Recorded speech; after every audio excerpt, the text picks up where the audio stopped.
I've been slowly grinding my way up the Apex ladder in terms of funding. I'm on, I think, 1.25 million worth of funding. And I know it's not strictly 1.25 because really it's the drawdown, right? But past there, I think it was 250k accounts. I copy traded them all on Thursday and then converted those accounts across on the Friday. So we're in a good spot right now. So I want to talk a little bit about that journey, really. Go over it, explain about kind of how I've changed dramatically. I mean, my trading style. Something's triggered, right? When you get this, if you're a trader, there's certain little milestones that you hit, and something just changes, and it's like a step change, and each little step change you get is like the next little rung up the ladder, right? Becoming a better trader. And I'm probably at a point now where I'm confident that I can trade enough where I can be profitable. So much so that now, actually, I'm more net positive in returns from Apex than what I've spent. So that's a good position to be in, right? And that's I guess it's got to be a goal. I mean, you don't want to be putting all of your finances into evaluations only to not get any payouts, because effectively it's not a good model, right? So I want to talk a little bit about the journey.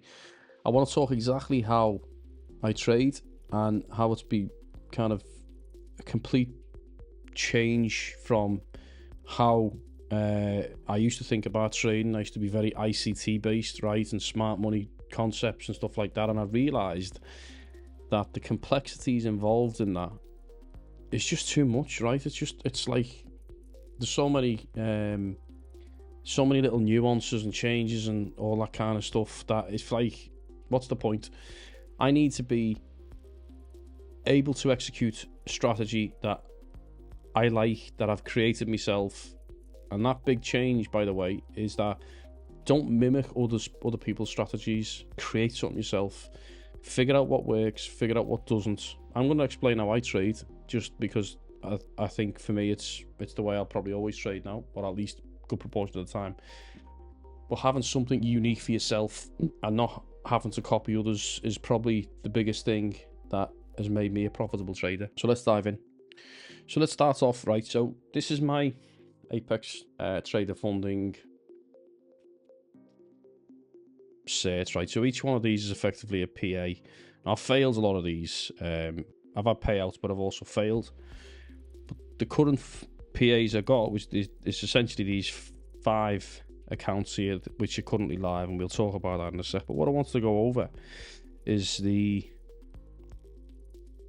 journey, right? You can see here, this was the very first ever account that I took, which was only actually 2024 in January of this year. So call it luck or whatever else, but I passed on that first one. Didn't get any money from that though. Then it took me 51 more attempts, right, to get to that payout level, or converting an evaluation to a PA. That's a big amount of evaluations to have to go through before you start to realize, actually, you know what, I need to change something here. But then you can start to see the progress, right? So this is how I would say, if you've passed a number, just see what your ratio starts to look like. So that's, 1 to 51, 52, 57, 79, 80, 86, 89, 96, 99, 102, so on and so forth. You can see the strike rate of me passing evaluations to conversions is getting really good, right? So I know in my mind that I'm pretty good at trading, or at least the strategy that I use gives me that confidence. In terms of the charts, right now these 5 accounts literally only had one day. It was a good start, and I think that's an important factor as well, getting a good start on your PAs. I have to take this to 6,600 to get a payout, but you can see first day we traded 1,800 on one account and just over $1,000 on each of the other accounts. So it's a good start. It's not perfect because I wanted 1,800 on each. But it's a good start, and if I could maintain, $1,000 a day, I mean, I'm not saying that's the goal. That's what I'm aiming for. I don't think it's possible, right? But it is 250k accounts. You do get a lot of moves, and I'm going to show you exactly how I trade. So, and then you make up your minds and your judgments on what you think, right? In terms of how I trade. Okay, so let's just dive in. This is Friday's data, right? And what you're looking at your screen at the moment. Actually, let me go back because I don't want to convolute it. Let's go to about here, right? My trading style is I need two things to happen. I have to understand liquidity, but I need to see what's going on within each session's range, right? So, for example, this is Asia's range. Now, Asia kicks off at 11 p.m. my time, or actually it's 12 p.m. It's 1 a.m. UK time, sorry. So that kind of gap there is not really too much that I'm interested in. But while I'm asleep, Asia's range is building, right? And then when I wake up in the morning, the first thing I'm looking at is where's the high, where's the low. I do not take a trade until after 10 a.m. UK time. And there's a really important reason. What I'm looking for is for Asia to finish its session, because then I'm only interested in the liquidity of either the high or the low of Asia for that kind of manipulated move from London. Because what tends to happen is, or what I've realized over time is, with liquidity, bigger players, you know, your hedge funds, your institutions, all these bigger companies that is moving a lot of capital, they want to trade where liquidity's at its highest, right? Because, you know, at highs and lows, it's notorious for capturing people who are expecting the breakout, and then will lump large amounts of capital in thinking the price is going to moon. But it will also trigger stop losses who shorted at the high or went long at the low, right? And so they all convert into the opposing order. So if it was a buy, it becomes a sell. If it was a sell, it becomes a buy. And of course, the other one is liquidations as well, right? So a lot of capital gets exchanged at those highs and lows of sessions, specifically once that session's finished and it's, you know, let us know where the high and low is. And so for me, what I'm looking for the first part of our equation is when we take a high or a low of Asia, are we going to do something else, which is the second part of the equation.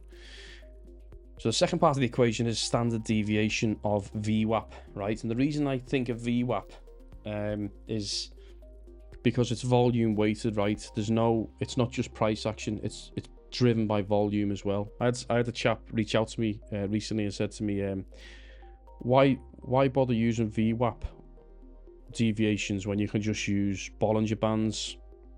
And I thought, well, the reality of a Bollinger Band is it's just, you know, it's deviation of a simple moving average, right? It's just an SMA. There's no volume incorporated. Volume's key because you want to understand where the larger orders have been placed, which is why VWAP is a much stronger tool specifically for session trading, because that's really where I'm interested in. Where's the volume within these days, within the day's trading? So that's what I'm capitalizing on. So what I'm going to do is overlay this, but I'm just going to give you a quick lesson on deviations, right? Because they're a key concept. This is a standard deviation. These percentages here is the same percentages that's used across every single data set. You know, take a class, you know, set of 20 pupils who are taking a maths class or a maths test or some test. The results of those 20 pupils will fall into, you know, loosely but quite close over thousands and thousands of these sample studies within these ranges. So, you know, 34%. So if zero, let's say 0 point was, if it was a test on 20 questions, right? Maybe the majority of people get a B or a C, right? But then the outlier, or as the deviation starts to curve, you know, less students might get a C or a D, and then even less might get an E or an F. Whereas at the other side of the curve, the plus side, someone might get an A or even an A star as the deviation goes higher. But the general mean might fall as a B or a C, right, as an example. So the reason that's important, this data set, is we can use this for trading, right? And so if I look at this bell curve here, right, this is our sample set, right? This is our data. This center point here is the mean, where most traded data is, or most volume is traded, is the VWAP, and that's why it's a really key statistic. The deviations, that's standard deviation 2, that's standard deviation 3, they're the points on the chart where when price gets to that level within a session, it gets really erratic. It's the amount of time in a session it spends. So you can see here, you know, so far price hasn't spent a lot of time above the second standard deviation. You know, we have a little nobble there, we have a couple of little nibbles here, and then a larger nibble there, but we haven't gone above the third standard deviation at all during this session on Friday. You know, if I take you back to this sample set here, you know, above 3 standard deviations, it's 0.1% of the time within that session price will spend above or below that third standard deviation, to the downside or the upside, sorry. The majority of the time it will spend its time within this price between 1 standard deviation either side of 0. So it's a really key thing to understand, specifically when it comes to trading, because with a standard deviation, right, it's like an elastic band. The further you pull up an elastic band, the more tension it creates on that elastic band, and eventually, you know, it wants to come back in to the mean or the VWAP. So it's like pull the elastic band, it comes back in. Think of here, this zone here as really high strung tension on an elastic band. What the elastic band wants to do, come back into VWAP, right, to the downside. It's why you keep seeing this move here. It's going to the elastic band, stretched, back in, stretched, back in, stretched, back in. And our job as traders is to capitalize on that. All right, now it's not a silver bullet, it doesn't happen every time, but we need to lay the odds in our favor, and the way we put the odds in our favor is we wait for the market to hit its liquidity, to get that liquidity, to get everyone thinking it's going to go one way when in fact it goes the opposite way. So right now, what are we waiting for? Right, I'm gonna do this live as a replay, and I'm gonna explain where I would buy, where I would sell, and how I would do that. So really, I'm waiting for 10 a.m. 10 a.m. is here on the chart where this dotted line is. That's when when Asia stops, and when Asia continues. So when London continues on, only then am I interested in taking a trade. Okay, so let's just hit play and let price do its thing. Let's just speed this up a little bit let's get to 10 o'clock. So we're still within that range. 10 o'clock comes just approaching now. There's 10 o'clock. There's 10 o'clock. Okay. I'm going to go to 3x. Now, it's highly likely that we'll probably take the range low. I'm only really interested in getting in when we're kind of at this third standard deviation right now. One thing to be mindful of, in the London session, I'm probably going to trade 3 minis because volatility is much lower, so you can stomach a bit more of a move. This is how I approach it, right? And remember I'm trading on a 250Ks. In the New York session, I'm only ever going to trade one contract because it's relative to that price swing, right? So if price does come down and break into this zone, I'm going to be targeting the VWAP for my exit of the trade. I'm going to give myself $1,000 in terms of risk because I've got plenty of drawdown available to me, right? And I'd probably say as well, the thing what's really helped me is actually probably a topic that's probably going to raise a bit of debate, but actually Apex trades, apextraderfunding, trading funded. How many of these have I had? Has forced you with the DCAs, right? Because in the past I've probably lost way too many PAs by just DCAing in, right, expecting that reversal, because it's easy, right? You're going to be able to pay for another one if you get an evaluation and blah blah. I found now with the way the DCA, or the only allow you to do one DCA, has actually helped me a lot, because now I'm forcing myself to use stop losses, which I never really used to use, right? So I think that's been a bit of a differentiator. So when we place the trade, we'll also place the stop and the TP. Okay. Remember, just lastly, this is Asia's low, this is Asia's high.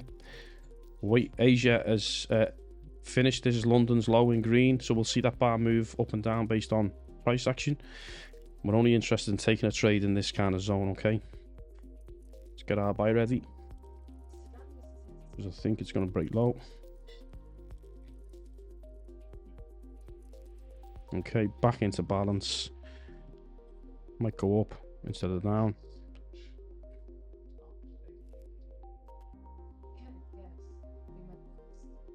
Okay, looking likely to break down. Oh, break of the low. See, it's just tagged the second standard deviation. I wouldn't get in yet. I want to see a deeper move down. Okay, I'll be thinking about a move if it breaks down again. Okay, happy with that. I'll hit pause. Just explain a few things now. So with 3 contracts, my stop loss I'll be taking as $1,000 risk. Okay, which is about there. And TP, probably aiming at VWAP. Okay, so it's about a 1-to-1 risk to reward ratio. Let's hit play.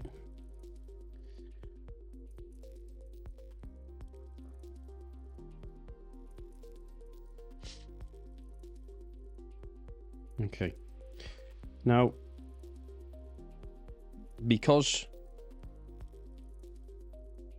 price slips so much that off that one move, that give us a nice $1,400 start. Yes, we did come quite close, but remember, we're also in a really expanded zone, right? If I'd have took that loss there, I'd have took that loss. It is what it is. I don't mind, because I know on the balance of play, the amount of trades I've took over time, that it goes more in my favor than against me. So this is the reason risk management's important, right? If I was trading a $50,000 account, I would nowhere near be $1,000 at risk. Probably maybe $200 or $300, maybe $500 risk. I don't know, but it wouldn't be as high as $1,000. Okay, so first one's in, and we're on a good start. Let's press play. Let's go up to 10x. Just move things on along a little bit. Okay, let me hit pause a second, right? So let's just talk about what's just happened. Now we're in non-farm payroll territory, right? So price, whenever we're going to trade the news, you can't trade the news anyway. And so we've had a big price up. There's that peak above the third standard deviation. That's that point, remember, where it spends 0.1% of the time during the whole session in that area. And clearly that's just happened there, and a little move down there. Now, you can take a trade. Personally, I wouldn't. Not at this level. I'd want to see if we break this, maybe, just to see what happens. Let's just play. But we are still in that really crazy stretched territory, right? So let's just hit play. Ooh. This is a possibility for a trade now that we're at that third standard deviation. I'll do it anyway for the sake of it. Would I have traded it? I don't know, but we're still going to apply it, right?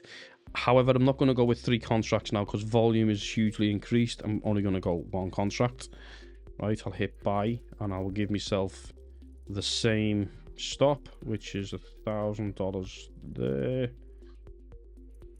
and I'll give me TP to VWAP.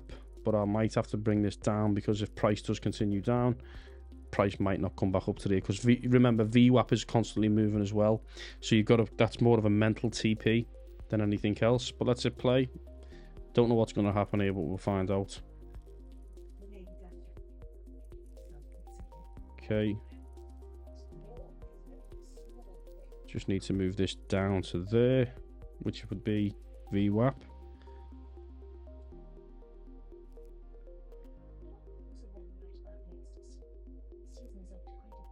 and that would have been a nice trade. So that would have been 2. That puts us at $3,000. Whether I would have taken this trade, I don't know. I just my absolute, you know, Bible has to be that we take liquidity at a high or a low, and then we're also in that deviation point. These are more riskier because yes, we are in third standard deviation territory, and I do expect a reversal because we're so far out of balance. But the second conviction that I need, which is the liquidity taking piece, hasn't taken effect of a high or a low. I mean, we'd already taken Asia's low on that previous move, so. But now what are we waiting for? Now it's understanding what London's going to do for when London closes. Nice little thumbs up there. Let's go to 10x and let's hit play. Let's price do its thing. I imagine after such a big move, it'll consolidate for a bit. Okay, now, so it's 5 p.m. Here. Right, this is easy in hindsight, right? Remember, I'm not claiming that this is all, oh, this is what I would have done. I'm just explaining to you when I would take a trade based upon these conditions, right? Don't take this as me saying, here's where I got into a trade. It wasn't. You know, I don't know, even if I was at the chart at the time when this would have happened, but this is how I would apply my trade based on these elements. So let's hit play. So where's 5 o'clock? Let's go past 5. There's 5 o'clock done. Okay, so now what we should see is this is now going to take London away from us, right? So whether we take a high or a low, I'm only going to be interested if we do, as long as we're in that third standard deviation. My conviction rate is a lot higher at that point. So let's go press play for a little bit more. Oh, let's go down to 3, and then I'm going to be looking for a sell, right? But rather than do it by TP, I will do it. Yeah, I'll do TP at. Let's just hit play. Anyway, I'm going to hit sell. If we get above that range, because we're already okay, I've hit sell. I'm just going to hit pause here. So stop loss will be $1,000. Okay, and then TP. Well, TP is always going to be here, right? Which would be nice. But also, the other way to play this is to use your stop loss as a way to trade it. So let me just go. I'll hit play. I think we'll forward just be one that's jumped real time. So I think this just does one candle. Yeah, okay. Let's just play it out. So far we're in the green. Let's remove the TP. And let's do it via stop loss, right? So really we want to target the here. So I think it's probably fair to start fading this just to give us enough breathing space to see how far we can actually play this move out. Okay, let's fade this again, probably about there, maybe halfway. Okay. Now we're past VWAP. So we would have took our, I can fade this down a little bit more here. Okay. Now I'd go just after VWAP because either way we're all shot to nothing, right? If we break above the VWAP, great. We took our profit if it goes below. Okay. Another nice move. I'm just going to go to the bottom here. And there you are. Stops out. But that got us a nice move again, right? This time, rather than just taking profit at the VWAP, we faded it and trailed it as we went down. And so that in a nutshell is really how I trade. I don't have to worry about any concepts on ICT. I don't have to think about fair value gaps, internal liquidity, you know, all this kind of stuff. I just think balance, out of balance, balance, out of balance, stretched, unstretched, stretched, unstretched. Target of where potentially price is going to go based on where liquidity is going to be higher. That's easy, right? Session high, session low. I also do previous day high and previous day low, simply because previous day low and previous day high, like a session, is also going to have a high liquidity impact. I just simply go on a daily time frame, look at the previous day, create a line for previous day high and create a line for previous day low, and each day I'll move them to the high and low of the next previous day. Easy peasy, with me liquidity of my session on the line. And that's pretty much it. It's been a step change in the way I trade. I just don't have to overcomplicate stuff at all. And so that's, you know, if you've got any value out of this and you liked what you saw, you know, always appreciate a follow and a like. Helps the channel grow. Of course, these 250k accounts are on up until the 15th of July, as you can see there. It really helps me out, by the way. If you are going to buy an account, to just use that code there, EHPODRRH, in the coupon section. I'm an affiliate, obviously, of apextraderfunding, and so that would always be a pleasure if you guys sign up. Also, drop a comment if you do sign up using my code. I'd really appreciate that. Just to let me know. And also, come and join my Discord server. We building a nice community of traders. That link, all of them links are in the description. I'm also on TikTok. My shorter form stuff is in TikTok, but it's all about this stuff, right? And kind of little sessions, little lessons that I want to bring to the table here and there. So yeah, I just thought I'd give you a little bit of my backstory, a little bit of the journey, how I've got to where I've got to with the trading. And just how I play it simple. I don't try and overcomplicate stuff. And so, if you liked it, follow along, and I'll see you in the next one.